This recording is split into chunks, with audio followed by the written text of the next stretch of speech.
so over the last couple of years, my sister and sister-in-law have had children and asked me how pregnancy changes your brain and what baby brain actually is. Naturally, I had absolutely no idea, so with at least 2 YouTube views up for grabs, I did a ton of research.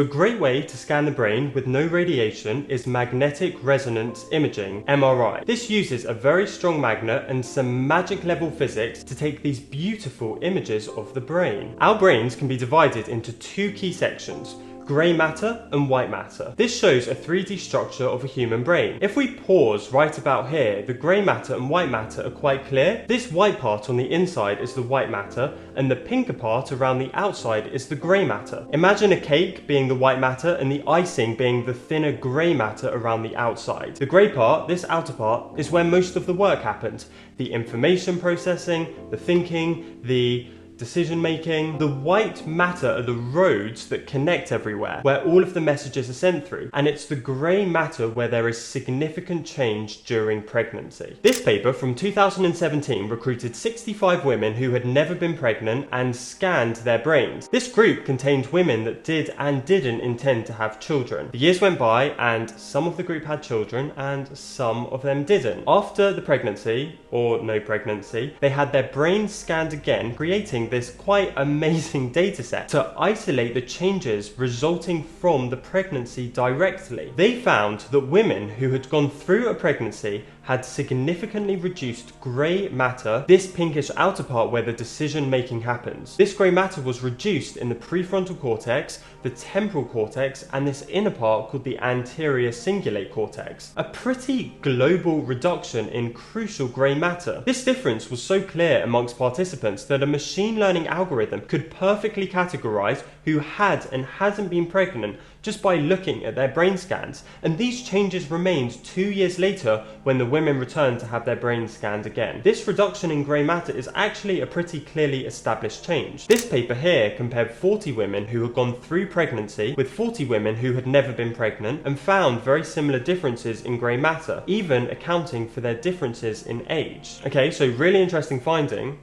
What could explain this? It may be the case that this reduction in grey matter is a significant part of how the female body prepares for motherhood. Because there's a brain network, a group of regions that usually fire together, called the theory of mind network. This network consistently activates when an individual engages in tasks requiring them to interpret someone's mind frame, to infer beliefs and mental state and intentions and desires and the emotions of others. Basically, all of the things that are needed to raise a tiny little human. Okay, so what's interesting is the areas where there was a reduction in grey matter overlap with the areas that constitute the theory of mind network, about 30%. Not a perfect overlap by any means, but still a considerable amount. The fact these overlaps show there are drastic changes occurring, at least partly in the regions involved in inferring someone's state of mind, something essential for motherhood. One explanation for this reduction in grey matter is a fascinating ability called neural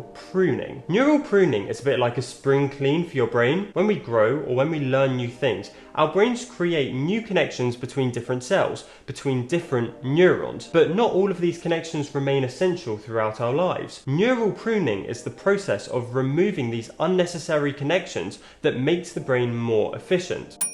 This process can result in reduced grey matter volume, which would mean that pregnancy is a process that not only grows a human being, but where the brain of the mother undergoes neural pruning. This prioritizes the infant-related tasks above the previously important self-related skills that are naturally going to be the focus of one's life before pregnancy. This occurring in regions similar to the theory of mind network amounts to an evolutionary biological process that changes the brain of the mother to increase their ability to bond with their infant and, back in the caveman days, increase their chances of survival. Another contributing factor could be the numerous chemical changes that occur in the brain during pregnancy. One significant chemical that changes during the pregnancy is something called oxytocin. Oxytocin is a molecule that looks like this. Science YouTube videos usually call this the love hormone or bonding hormone. Oxytocin is made in a part of your brain called the hypothalamus, and one, released into the brain itself, and two, is transported to the pituitary gland where it's released into your bloodstream, which makes it both a neurotransmitter that acts in your brain and a hormone that acts in your body. This research study gave 272 mothers blood tests during and after their pregnancy. They found that in most women, levels of oxytocin in the blood significantly increased from the first trimester to the third trimester, followed by a decrease in the postpartum period after they had given birth. Within the brain, oxytocin enhances bonding and trust. It reduces stress and influences dopamine pathways that promote reward-related behaviors. In the body, during labor, oxytocin also stimulates contractions. It can actually be given to induce labor if deemed necessary. It also triggers milk flow for breastfeeding. During pregnancy, the brain massively ramps up the release of oxytocin, which,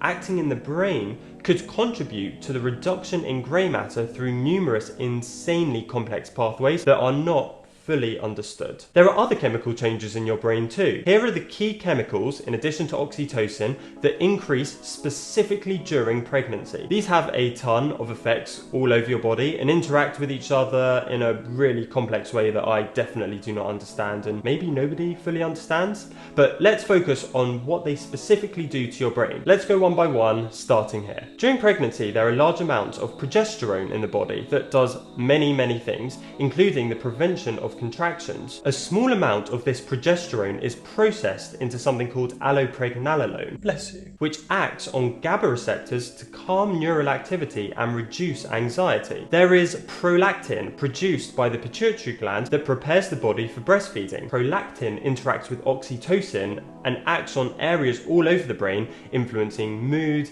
and emotional regulation. Imbalances in prolactin can sometimes contribute to postpartum depression. Relaxin also gets involved. Relaxin is less well studied in the brain, but seems to act on the hypothalamus to reduce the stress response during pregnancy. So relaxin is relaxing. Estradiol has very wide effects on the brain, including mood regulation and improving cognition and memory, enhancing neural activity in the hippocampus, a crucial area your brain uses for storing memories. Estradiol also increases the ability of your brain to respond to oxytocin. All of this brings us to the phenomenon of baby brain. For those of you who haven't known or been close to someone going through a pregnancy, baby brain is essentially the forgetfulness, reduced focus and emotional sensitivity that most, maybe all, women experience during pregnancy. Bringing this all together, pregnancy causes 1. Reduction in grey matter, 2. A symphony of chemicals that are upregulated all over the brain, 3. Shifting priorities from self-focus to a more maternal focus, and 4. A huge amount of sleep deprivation that is almost inherent and unavoidable. In combination, these factors kind of serve as a pretty good explanation for why women experience baby brain. The changes during a pregnancy can also take their toll on mental health. This study found in over 5,000 women that 16% had major depressive symptoms during pregnancy and 17% after birth. Moderate to severe anxiety was found in 17% of women during the pregnancy and 17% after birth. This was during COVID, but these numbers are incredibly high. All of these changes can be brought together in a term called matrescence, the physical, emotional, and psychological transformation that a woman undergoes when becoming a mother. Understanding matrescence better helps me, and maybe you, to understand the multifaceted experience of becoming a mother, a natural yet profound life transition, and more than just a biological event that, yes, can result in baby brain. Thank you so much for watching all the way through to this stage. I hope you found it as interesting to watch as I did to make. I've set up a Patreon if you want to support me making these videos. Please let me know if you have any questions, and I'll see you in the next one.